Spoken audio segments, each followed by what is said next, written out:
Bismillahirrahmanirrahim.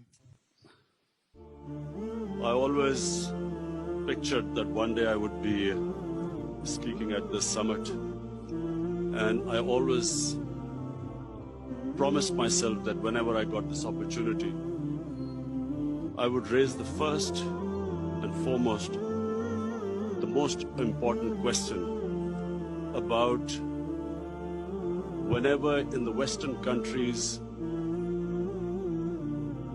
people blaspheme our Prophet, peace be upon him, I always felt that the response from the Muslim Ummah, the OIC, I always felt it was lacking. The OIC owes a responsibility. Us heads of the states, we have a responsibility to the Muslim world. When anyone in the Western world blasphemes our Prophet, peace be upon him, it is a failure of the OIC that we have not been able to explain to the Western countries that the love and affection that we feel for our Holy Prophet, that how he lives in our hearts. It was up to us to explain to the Western people that the amount of pain they cause us when they ridicule or mock our Holy Prophet. We must, in the forums like the United Nations, forums like the European Union, we must explain to them that they cannot hurt the sentiment of 1.3 billion people under the garb of freedom of expression.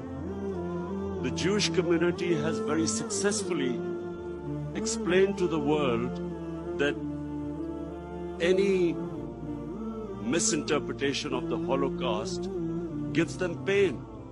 And so the Western world views Holocaust with a lot of sensitivity.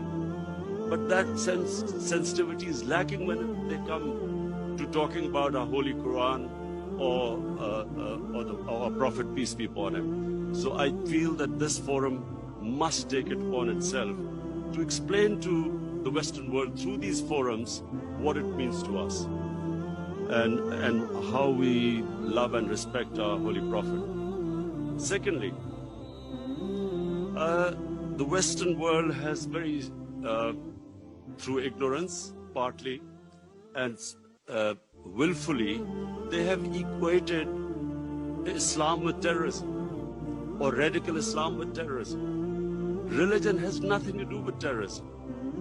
This attack in New Zealand by this gunman who goes into a mosque and shoots 50 innocent people is because they cannot understand that Islam has nothing to do with terrorism. And they have this indoctrination that somehow whenever a Muslim is involved in terrorism, it's something to do with Islam. Before 9/11, 80% of the suicide terrorist attacks were by Tamil Tigers. But no one blamed Hinduism for it. When the Japanese in the Second World War indulged in kamikaze pilots who blew themselves up on American ships, but no one blamed the Japanese religion for it. We, the heads of Muslim states, have not been able to explain to the West, not powerfully enough, that Islam has nothing to do with terrorism. Political struggles have everything to do with terrorism.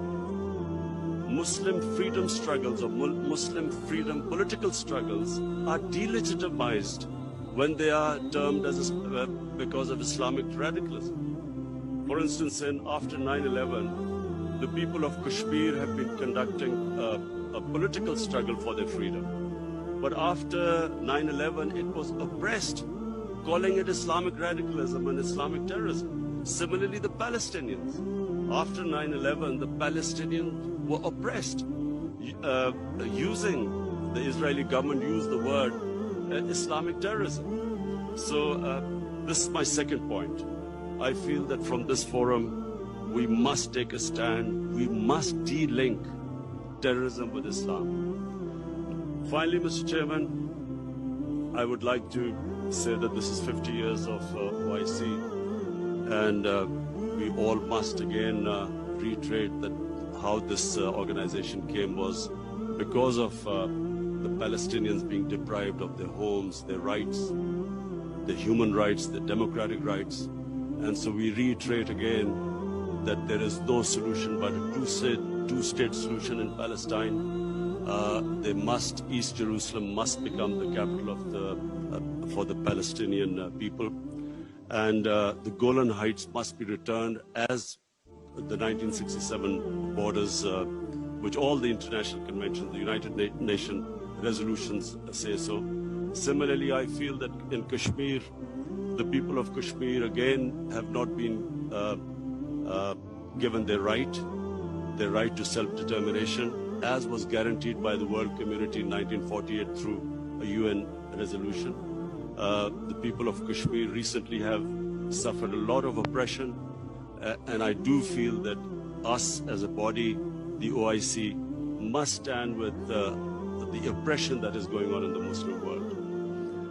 I finally want to thank again King Salman bin Abdulaziz Al Saud for his great hospitality. I especially want to thank